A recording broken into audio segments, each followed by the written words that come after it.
Magandang umaga sa inyong lahat. Narito po ako upang iulat ang definisyon ng mga terminolohiya.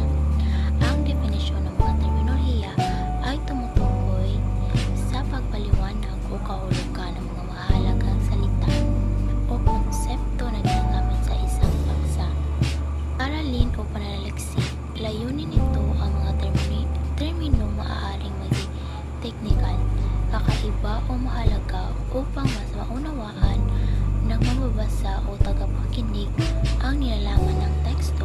Ito din ay bahagi ng isang panaliksik o pag-aaral kung saan inilalahad ang mga kahulugan ng mahalagang salita na ginagamit sa paksa upang